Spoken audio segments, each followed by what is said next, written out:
स्वागतम स्वागतम स्वागतम दोस्तों। हमने अपनी पिछली क्लास में शब्द रूपों का टॉपिक स्टार्ट किया था और हमारी पिछली 2 क्लासेज हो चुकी है जिनमें हमने अकारांत पुल्लिंग और उकारांत पुल्लिंग के बारे में पढ़ा। तो दोस्तों उम्मीद करती हूँ आपको दोनों क्लासेस अच्छी लगी होंगी और आपको बहुत आसान तरीके से चीजें समझ में आ गई होगी। अगर आपने वो दोनों क्लासेस ली हैं और आपको वो शब्द रूप समझ में आ गए हैं तो आज मैं एक बहुत ही आसान तरीके से कुछ शब्दों के माध्यम से आप एक ट्रिक के माध्यम से नए टॉपिक की ओर चल रहे हैं और आज का टॉपिक होगा हमारा आकारांत स्त्रीलिंग। जी हाँ, आज हम स्त्रीलिंग शब्दों के बारे में पढ़ेंगे। देखिए, आपको कुछ नहीं करना, बस कुछ ही शब्दों को याद करना है और उसके माध्यम से आप अच्छे से शब्दों को समझ सकते हो और नए शब्दों का भी रूप बना सकते हो। तो चलिए स्टार्ट करते हैं हम आज के टॉपिक को। और आज का टॉपिक है हमारा आकारांत स्त्रीलिंग। आकारांत स्त्रीलिंग। अब पहले दोस्तों ये देखते हैं कि आकारांत होता क्या है, किसे कहते हैं आकारांत। तो देखिए, जिन शब्दों के अंत में आ शेष रहता है उसे आकारांत कहते हैं। जैसे देखिए, यह हमने लिखा मनोरमा, रही, यहाँ अंत में किसकी साउंड आ रही है? रमा, आ की आ रही है ना। तो ये अंत में क्या हो गया इसमें? आ। यहां हमने लिख दिया लता, बाला, कन्या, पाठशाला। लेकिन सब में अंत में क्या शेष रह रहा है? सब में आ की साउंड आ रही है, सब में क्या है? आ। तो ऐसे शब्दों को जिसके अंत में आ शेष रहता है उन्हें आकारांत शब्द कहते हैं। अब आकारांत है, ये सभी स्त्रीलिंग है, इसलिए इनको क्या बोल दिया? आकारांत स्त्रीलिंग। ठीक है, अब देखते हैं एक छोटी सी ट्रिक जिसके माध्यम से हम किसी भी शब्द को बना सकते हैं। और वो ट्रिक क्या है? तो देखिए, हमें केवल क्या करना है, कुछ शब्दों का ध्यान रखना है। मया, यही, यहा, याम। देखिए, 2 से 3 बार आप इसको बोलोगे तो आपके समझ में आ जाएगा, उच्चारण कर पाओगे। क्या लिखा मैंने? मया, यही, यहा, याम। मया, यही, यहा, याम। देखो, मया, यही, यहा, आम। केवल इन शब्दों के माध्यम से हम अकारांत स्त्रीलिंग कोई भी शब्द रूप बना सकते हैं। अभी कैसे पॉसिबल है? बहुत से तो बोल रहे होंगे पॉसिबल ही नहीं है। अरे बहुत आसान तरीका है, आपको 7 विभक्ति याद करने की आवश्यकता ही नहीं है। आपको सिर्फ ये शब्द याद कर लेना, ये लाइन याद कर लेनी। क्या कहा? मया, यही, यहा, याम। अब इससे रूप कैसे बनेंगे? तो चलिए, अब हम सबसे पहले क्या करते हैं? लता शब्द रूप को बनाते हैं।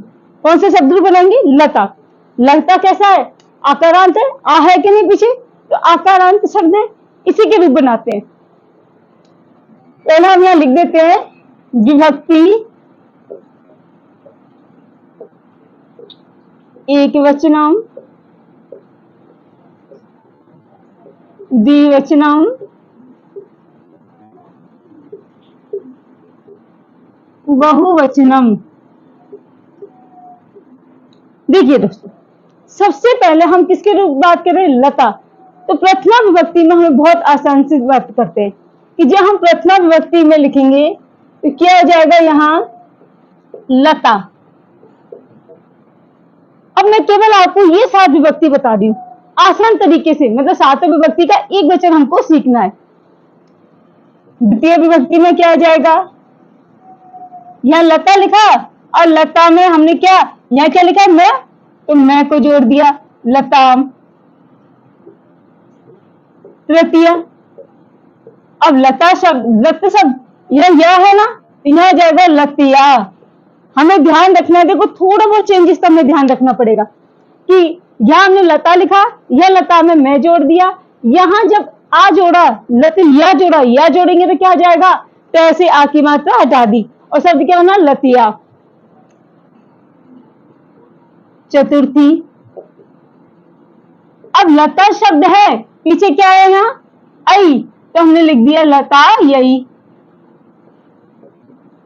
पंचमी।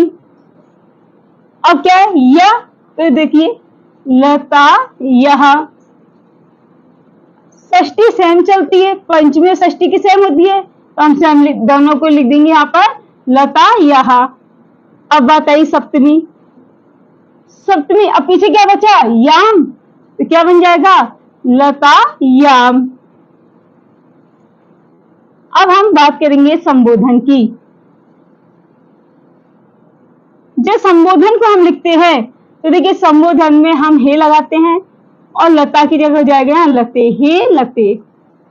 बताओ है जी, क्या लिखा हमने, लता, लताम, लतैया, लतायई, लतायः, लतायः, लतायाम, हे लते।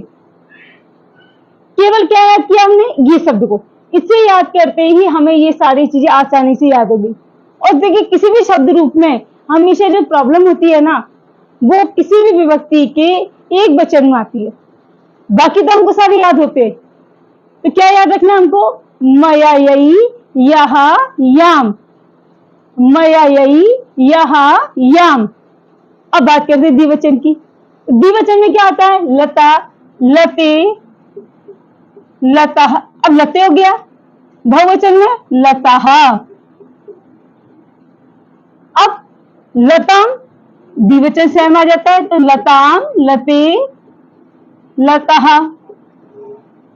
अब बात करते हैं हम तृतीय विभक्ति लतिया। अब आपको पता है कि हमेशा किसी भी शब्द रूप में हम बात करते हैं तो तृतीय, चतुर्थी, पंचमी 3 बार ध्यान आता है। अभी आप कोई भी शब्द रूप याद कर लेना, चाहे वो आपके नदी हो, बालक हो, छात्र हो, फल हो, बालिका हो, कोई भी हो, वहां क्या होगा 3 बार ध्यान आएगा। और तीनों बार ध्यान आता है तो हम यहाँ क्या लिख देंगे, लता भ्याम।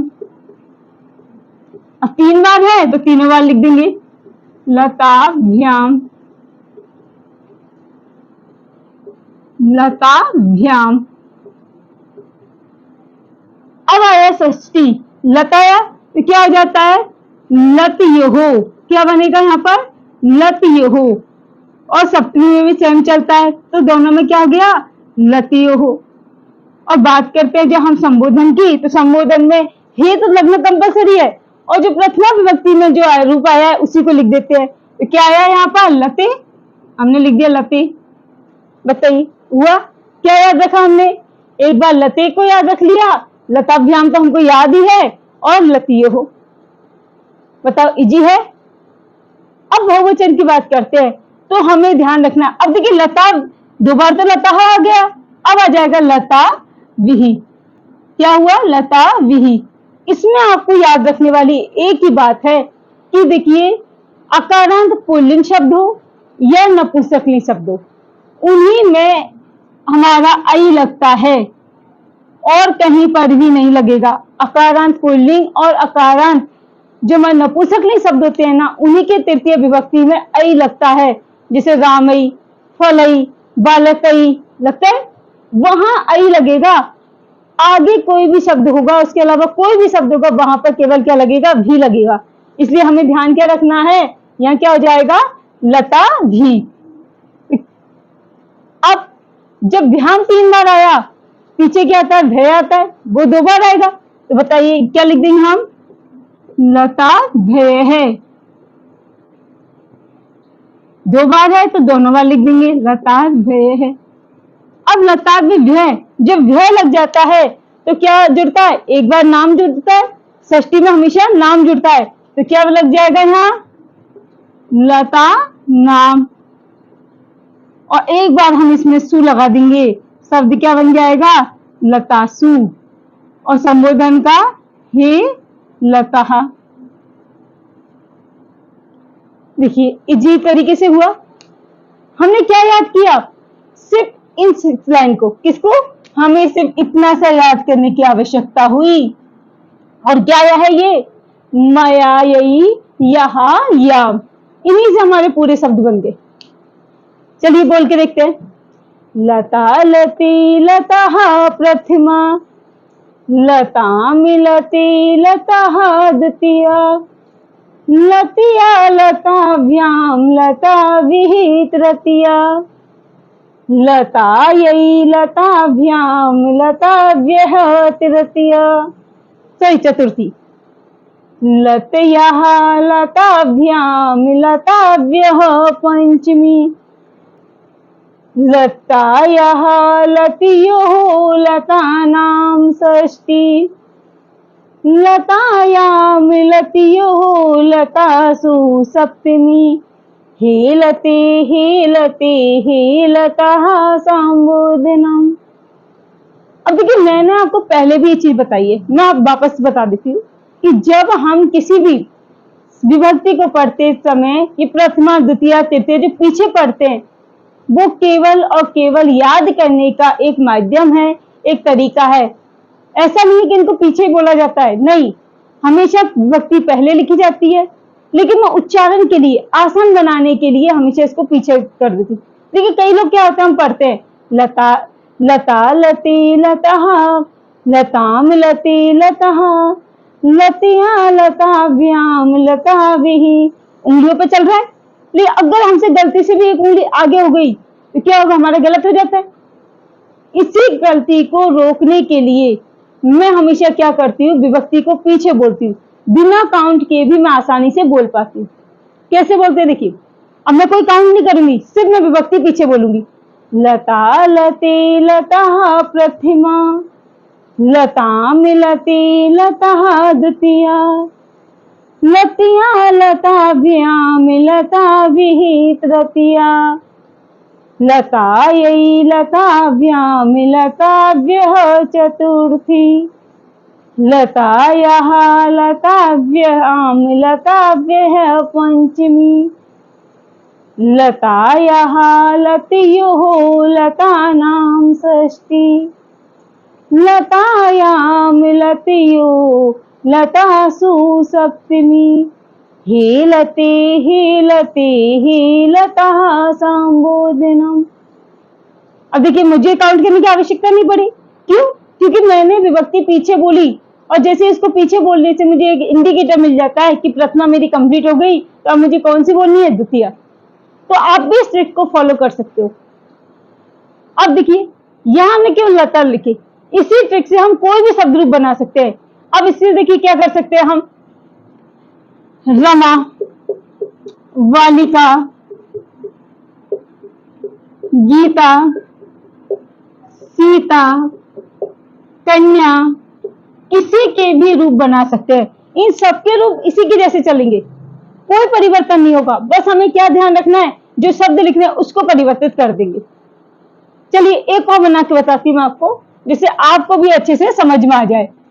और देखिए, आप लोग भी इस चीज पे ध्यान दीजिए कि आप भी साथ में घर में बैठ कर इनको बनाएं। जब तक आप इसकी प्रैक्टिस नहीं करोगे, सीख नहीं पाओगे। मैंने यहाँ पूरा विशेष ध्यान रखा है कंपटीशन क्लासेस की या कंपटीशन की तैयारी करने वाले बच्चों का। तो ये क्या होता है कि जो कंपटीशन की तैयारी करते हैं बच्चे, रीट है, फर्स्ट ग्रेड है, सेकंड ग्रेड है, 8-10 हजार रुपए देते हैं कोचिंग में, और कोचिंग वाले हमें शब्द रूप लिखे हुए दे देते हैं। वो हमें नोट्स प्रोवाइड करवाते हैं, कभी भी वो हमें शब्द रूप धातु रूप पढ़ाते नहीं है। वो क्या करते हैं, सीधा नोट्स हमें प्रोवाइड करा देते हैं और बोलते हैं आप याद कर लो। तो देखिए, यहाँ मैं आपको आसान सी भाषा में, आसान से तरीके से, ट्रिक के माध्यम से ऐसे शब्द रूप ही करा रही हूँ जो हमारी एग्जाम में काम आते हैं। यहाँ से वो चीज भी क्लियर हो जाएगी कि कैसे शब्दों को वो पूछता है। चलिए, अब हम इसी ट्रिक के माध्यम से रमा शब्द रूप को देखते हैं। कौन से शब्द पढ़ेंगे हम, रमा। चलिए, क्या होगा इसके रमा में, रमा रमे रमः प्रथमा। अब यहाँ क्या है, मैं, तो क्या लिखेंगे, रमा में रमे रमः द्वितीया।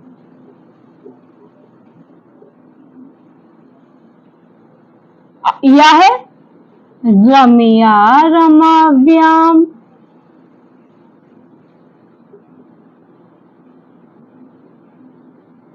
रमा भी। अब क्या बचा, आई, तो क्या लिख देंगे, रमा यई। रमाभ्याम, भ्याम 3 बार आएगा तो रमाभ्याम। और यहाँ क्या हो जाएगा, रमाभ्यय। पंचमी में क्या बचा, यह, तो क्या, रमायः, रमाभ्याम, रमाभ्यः, रमायः, रमयोः, रमानाम, रमायाम। देखिए एक चीज ध्यान रखना, जैसे यहां मैंने लिखाया रमा नाम, क्या लिखा है, ये अने जो हुआ, रमा नाम जो अने हुआ है, क्यों हुआ है, कैसे हुआ, इसके बारे में मैंने आपको मेरी पिछले वीडियो में बताया हुआ है। तो अगर आपको जानना है कि अने क्यों होता है तो आप उसके लिए मेरी पिछले वीडियो को देख सकते हैं। अब सप्तमी में क्या हो गया, रमा याम, फिर रमयोः, रमासु, हे रमा, हे रमे, हे रमे, हे रमः, हे रमः। इस तरीके से हमारे रमा शब्द रूप बनते हैं। अब आप भी देखिए, यहाँ जो हमने ट्रिक बनाई, ये जो ट्रिक का हमने यूज किया, आसानी से इसमें से लगी कि नहीं लगी, और जो आसानी से इसमें आ सकती है तो हम आसानी से इन चीजों को सीख सकते हैं। अब आप कोई भी शब्द का यूज कर सकते हो, जैसे आपको गीता बनाना है या सीता बनाना है, या फिर आपसे कन्या के लिए पूछ लिया जाए, या फिर हमारा बालिका शब्द आ जाए, आप किसी भी शब्द के पीछे इस ट्रिक का यूज कर सकते हो। इधर क्या याद करना है, देखो एक बार ये लगा देना है, 3 बार भ्याम और 2 बार यू।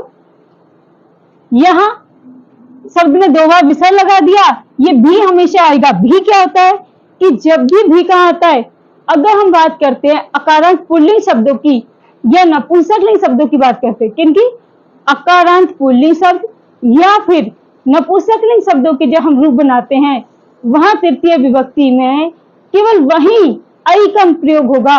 बाकी सभी शब्दों में जो तृतीय बहुवचन हम लिखते हैं तो भी का ही प्रयोग किया जाता है। अब इसको आप ध्यान रखना, क्योंकि कंपटीशन वाले हमसे यही गलती करवाते हैं। एक तो हमसे ये क्वेश्चन पूछ लेते हैं और एक हमसे ये पूछ लेते हैं।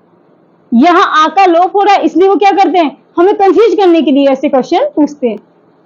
तो देखिए क्या हुआ, यहाँ पे भी लग गया, अब देखो यहाँ ऐ लगा दिया। तो इन चीजों का हमें ध्यान रखना है। 2 बार हमारा भ्याम आया, यहाँ भ्याम लिख दिया, एक बार नाम आता है और एक बार सु आता है, और ये आप जानते ही हो कि संबोधन में प्रथमा से ही आ जाता है। देखिए आप लोग जो कंपटीशन की तैयारी करते हैं ना, तो हमारे कंपटीशन में अक्सर होता है, कंपटीशन की तैयारी में, कि जो टीचर्स हैं हमसे कोचिंग के नाम पे बहुत पैसे लेते हैं, 8,000, 10,000, 12,000 ले लेते हैं और भी ज्यादा। और जो हमारा जो शब्द रूप और धातु रूप वाला टॉपिक होता है, वो कोई भी हमें नहीं पढ़ाता, वो सिर्फ हमें क्या करते हैं, नोट्स प्रोवाइड करा देते हैं। इसी समस्या को समाधान के लिए मैं इस बात को बार बार आपके लिए शब्द रूप और धातु रूप में बताने की कोशिश कर रही हूँ कि हम ट्रिक के माध्यम से इनको पढ़ सकते हैं, सीख सकते हैं, हमें रखने की आवश्यकता नहीं है। चलिए एक बार पढ़ के देखते हैं। रमा रमी रमः प्रथमा, रमामि रमी रमः द्वितीया, रम्या रमाभ्याम रमाविः तृतीया, रमायै रमाभ्याम रमाव्यः चतुर्थी, रमायाः रमाभ्याम रमाव्यः पंचमी, रमायाः रमयोः रमानाम षष्ठी, रमायामि रमयोः रमासु सप्तमी, हे रमे हे रमे हे रमः संबोधिनम। तो दोस्तों अब हमारे पास ज्यादा समय नहीं है, रीट की एग्जाम भी जल्दी आ रही है, तो आप लोग अपनी तैयारी पर, मेहनत पर लग जाइए। हमारे हौसलों को क्या तोड़ेगा वक्त, हमारे हौसलों को क्या तोड़ेगा वक्त, हमें तो आदत है सफलता पाने की। एक मौका जो मिलेगा तो हम दिखा देंगे आसमां को, एक मौका जो मिलेगा हम दिखा देंगे आसमां को, हमें नहीं झुकाएगा वो हम उसको झुका देंगे।